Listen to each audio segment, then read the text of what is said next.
Предојдовте, драги ученици, во денешната учелница кај вашиот виртуелен наставник Игор Богдановски. Денес тој за вас подготви серија од 3 меѓусебно поврзани видео лекции во кои ќе се разработува наставната содржина, решавање на проблеми со користење на размер.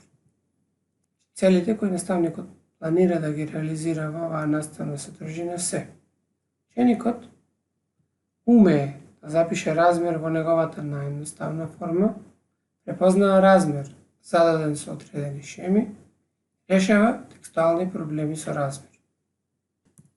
Првата задача, која што ќе се обидиме да ја решиме денес, е следната. Дадена е следната шема.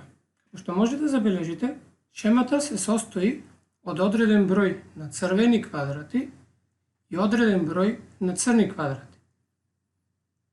Задачата вика да се определи односот на црвени спрема црни квадрати.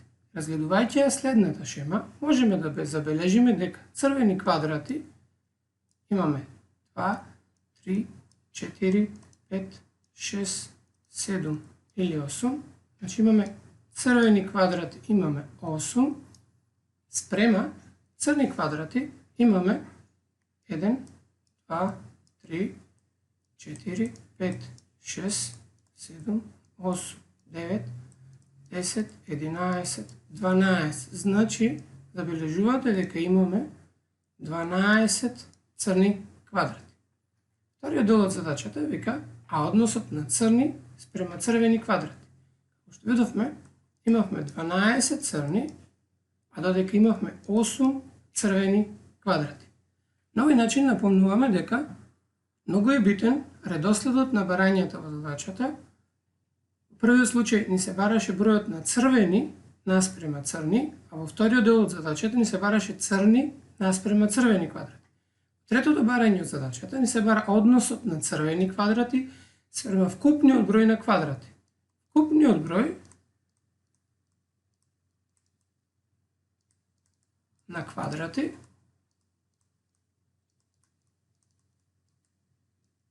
по шемата дадена погоре е 8 плюс 12, односно 20 квадрати. А бидејќи црвени квадрати ни беа 8, односот на црвени спрема црни е 8 спрема 20.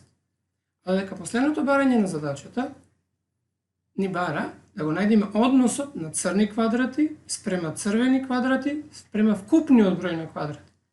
Црни квадрати видовме дека имаме во задачата 12, црвени квадрати имавме 8, вкупниот број на квадрати е 20. Што можете да забележите, на обична шема во оваа задача ние напишавме вкупно 4 различни размери. Исто така, ако ја разгледаме дадената шема, можеме да забележиме дека после третиот црн квадрат шемата како да ни се повторува. Ова значи дека за да ја направиме шемата што беше дадена на почетокот,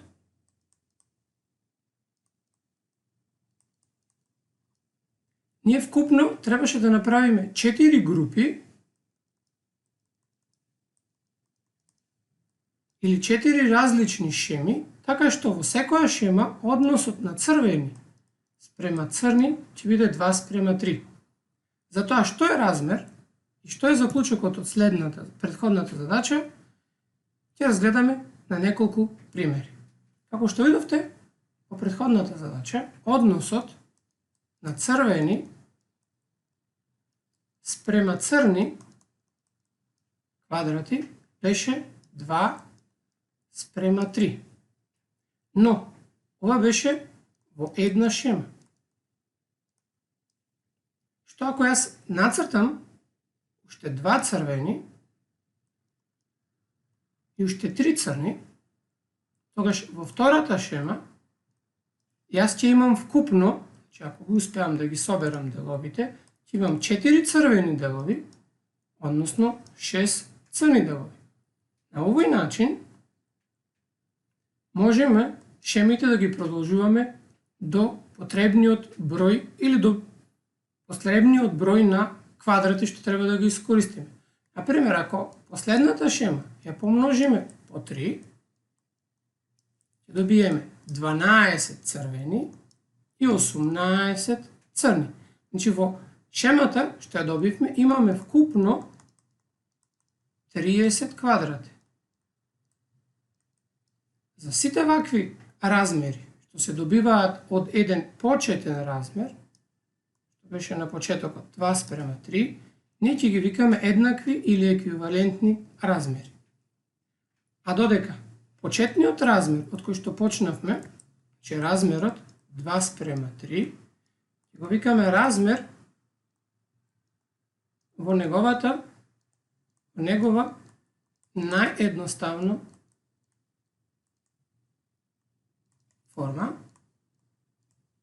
затоа што тој размер повеќе не може да се упростува. А секој друг размер што се добива со множење на двата броеви ќе биде размер еднаков на дадениот. Исто така, во овој дел треба да напоменеме дека во размерите двата броеви што се вклучени во него, или да се подсетиме на дефиницијата на размер, според која размер представува однос на две количества. При тоа, количеството 1 е представено со бројот 2 и количеството 2 представено со бројот 3 може да ги земеме во било каков однос, односно во смисла на мерна единица.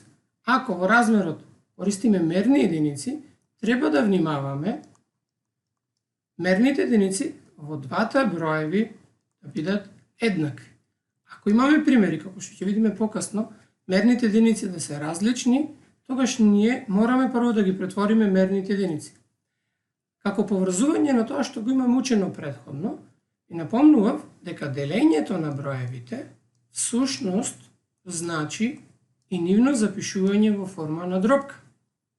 А тоа значи дека секое проширување на дробката, во случајов со 2, ни дава нов размер кој што е еднаков на почетниот, затоа што и дробката од која што се доби е еднаква.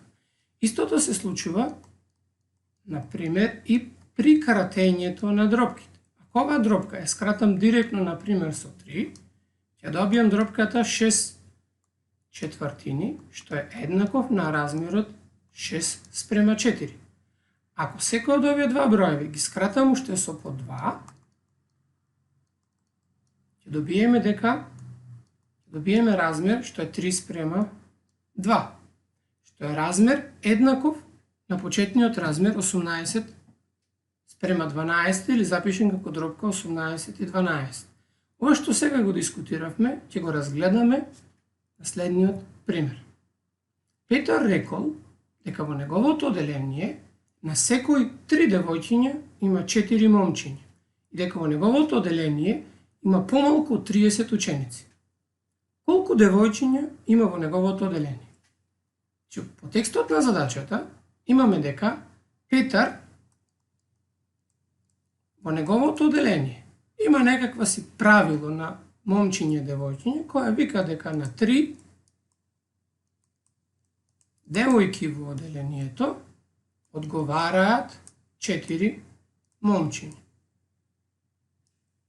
Па, например, ако со буквата Д ги означиме девојките во оделението, со буквата М ги означиме момчињата во оделението, а бидејќи знаеме дека на секој 3 девојчиња следуваат 4 момчиња по било кој редослед, во тој случај оделението ќе има 3 плюс 4 или 7 ученици.